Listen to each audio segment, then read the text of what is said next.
Hello, dear children. Good afternoon. Welcome to English Kingdom. Today we are going to begin the second part of the story, The Address. The first part we have already completed, and this particular lesson, talks about the human predicament after war.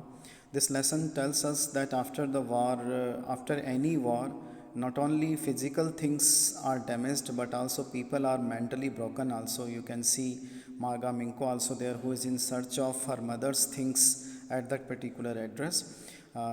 We come across three characters in this lesson. The first character is Marga Minko, who is the narrator herself, and the second character is Mrs. Darling, who is the neighbor of Marga Minko, and the third character is Mrs. S. Mrs. S is the mother of Marga Minko.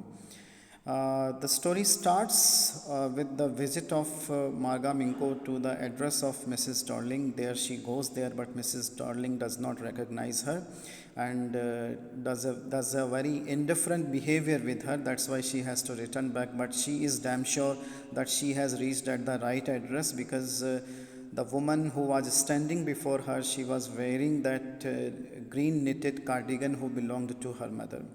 So she was damn sure. Further, Marga Minko tells us that she did not know Mrs. Darling much. Only she had seen her from the backside. She had a broad back. Only this was known to her. And another thing, that her own mother, Mrs. S, had told the address of Mrs. Darling. Mrs. Darling was taking the precious things of their home to her own home, because she thought that, because Mrs. S, the mother of Marga Minko, thought that it would be safe to keep all those things in the custody of Mrs. Darling, because after the war they might have to leave from there. So those things will be lying there and they can collect those things back. But Mrs. Darling was not recognizing this Marga Minko now. So let's begin the second part. She had reached at the address of number 46 Marconi Street. She had reached at that address and she was damn sure about that address. I had remembered it.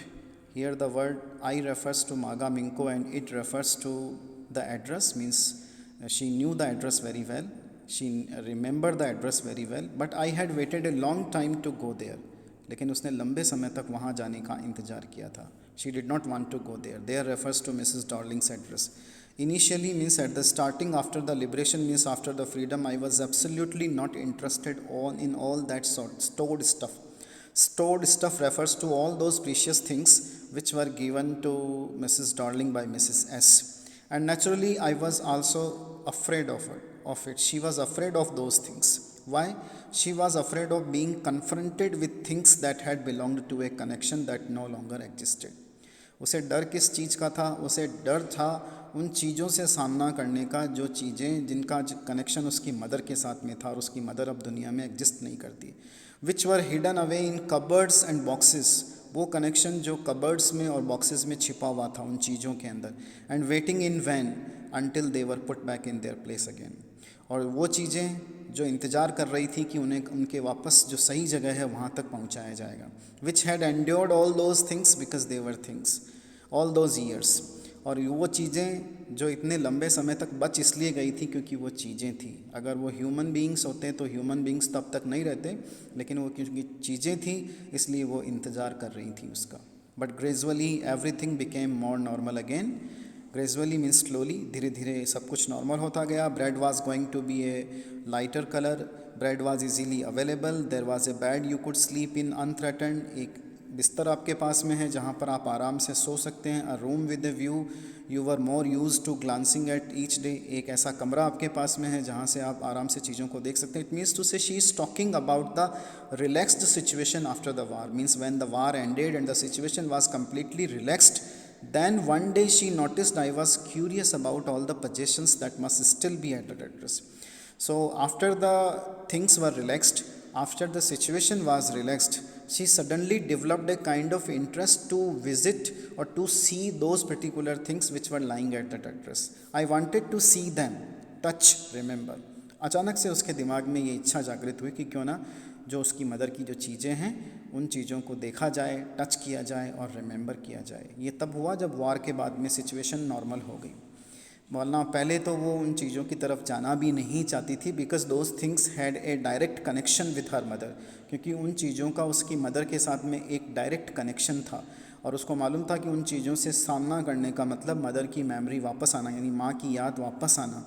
And she would not B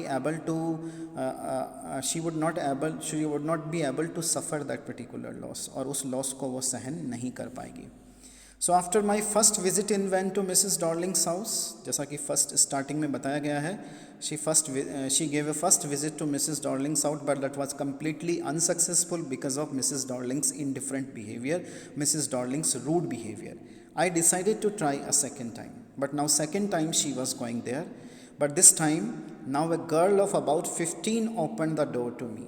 This time a girl came outside to open the door. This time Mrs. Darling was not there. I asked her if her mother was at home. मतलब मैंने उससे पूछा कि क्या उसकी माँ घर पर थी। No, she said, my mother is doing an errand. Doing an errand means roaming here and there. Doing an errand का मतलब होता है roaming here and there. No matter, I said, I will wait for her. ठीक है, मैं उसका इंतज़ार करूँगी, मैं उनका इंतज़ार यहाँ पर कर लूँगी। I followed the girl along the passage. Along the passage means gallery के सहारे सहारे चलते हुए लड़के को फॉलो किया।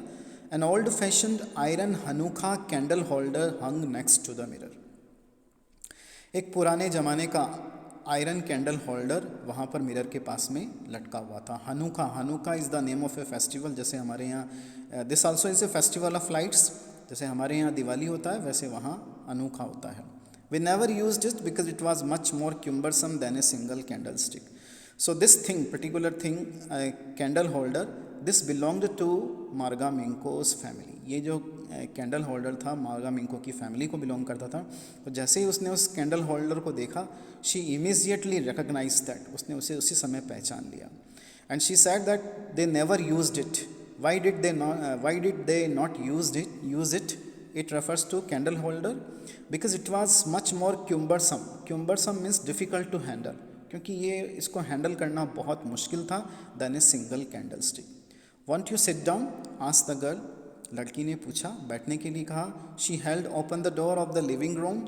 Living room का उसने दरवाज़ा खोल दिया and I went inside past her. Past her means behind her. I stopped, horrified. She stopped there, but she was horrified. Horrified means was full of fear. Why was she full of fear? Because she was in a room she knew and she did not know. अब ये दोनों चीज़ें एक साथ कैसे हो सकती हैं? क्योंकि वह एक ऐसे कमरे के अंदर थी जिसे वो जानती भी थी और जिसे वो नहीं भी जानती थी। Because all those things which were lying in the room, क्योंकि जितनी भी चीज़ें कमरे के अंदर पड़ी हुई थी उन सभी चीज़ों को वो जानती थी, लेकिन वो कमरा जो था वो कमरा मिसेस डॉर्लिंग का था, इसलिए वो उसको नहीं जानती थी। I found myself in the midst of the things I did want to see again but which oppressed me in the strange atmosphere. I was standing amongst those things, यानी मैं उन चीज़ों के बीच में खड़ी थी जिनको मैं वापस देखना चाहती थी, लेकिन वो चीज़ें मुझे एक स्ट्रेंज एटमॉस्फेयर में, यानी अजीब से एटमॉस्फेयर में ले जा रही थी। And that atmosphere was of memories and those memories were connected to her mother. Or because of the tasteless way everything was arranged, she saw that everything which belonged to them, they were arranged tastelessly, यानी गलत तरीके से उनको use कर रहे थे या गलत तरीके से उनको अरेंज किया हुआ था. Because of the ugly furniture, the furniture was very ugly. और muggy smell means filthy smell was coming there, I don't know. So why was she feeling uncomfortable? She was feeling uncomfortable because all those things which were lying there, they had a direct connection to her mother. And the second thing is that all those things were lying in a very bad furniture or in a very muggy smell was there, and the atmosphere was not good. But I scarcely dared to look around me. लेकिन मैंने बहुत मुश्किल से अपनी तरफ चारों तरफ देखा. The girl moved a chair. लड़की मेरे लिए एक चेयर लेकर आई. I sat down and stared at the woolen table cloth. और सामने टेबल के ऊपर जो टेबल क्लॉथ पड़ा हुआ था वुलन ऊन का बना हुआ. I rubbed it. My fingers grew warm from rubbing. I followed the lines of the pattern.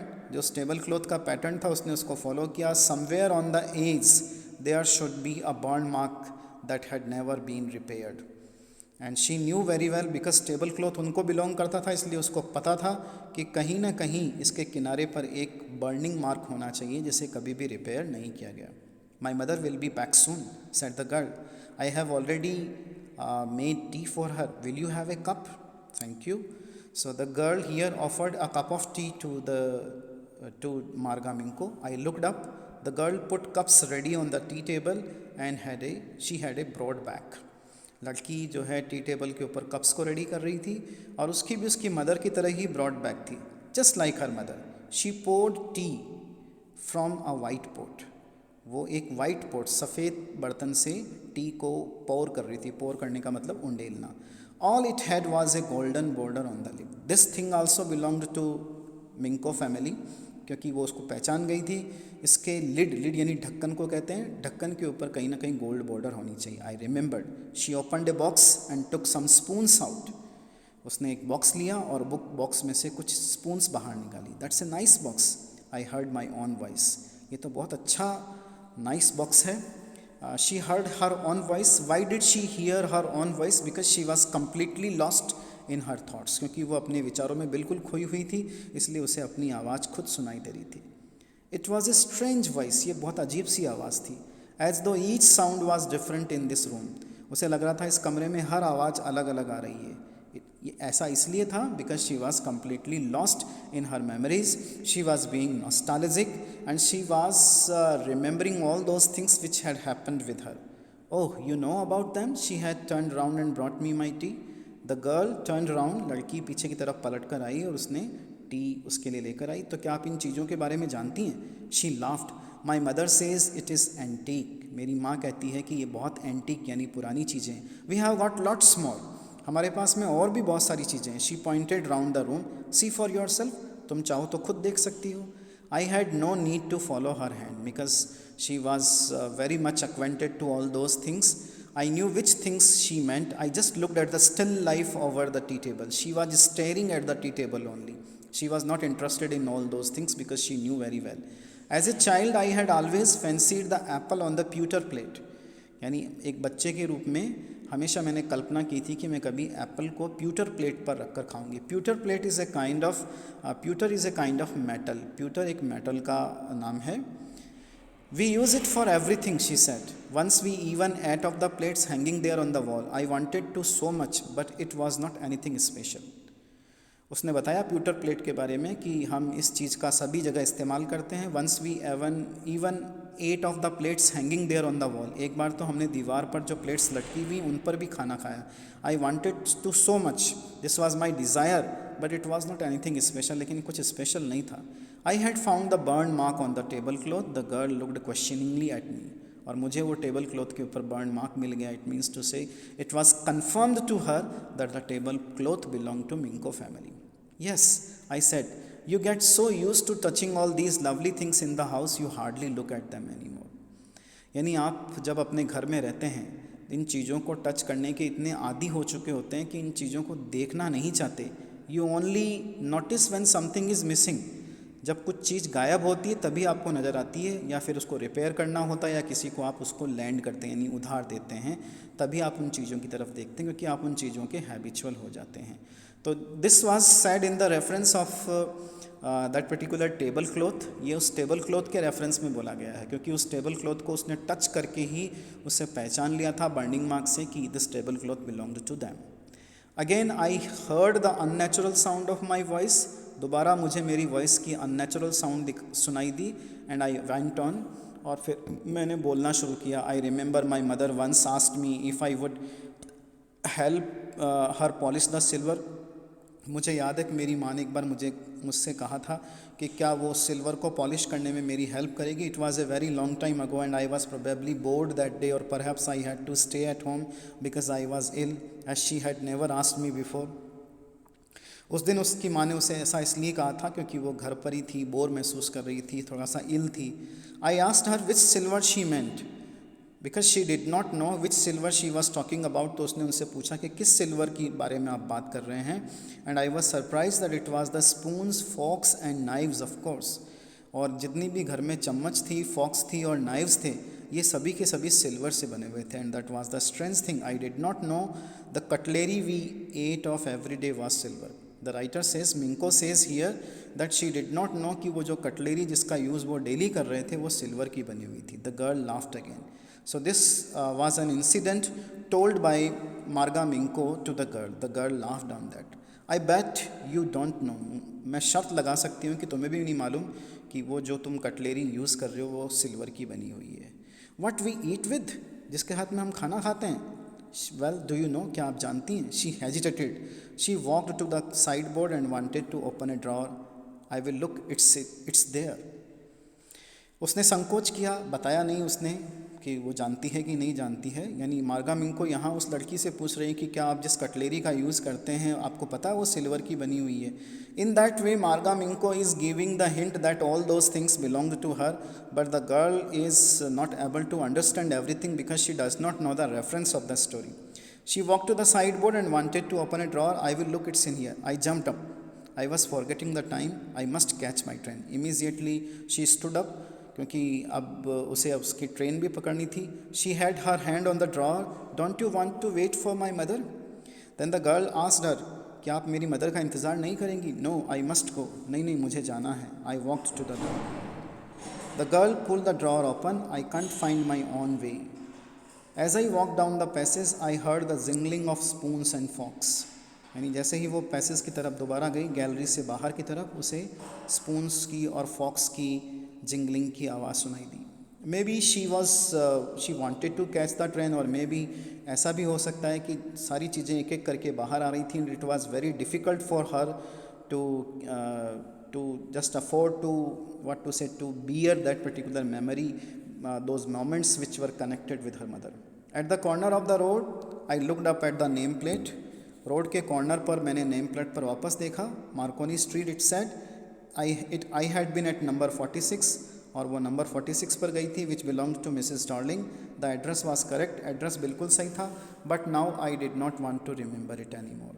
But now she decided to forget the address. Why?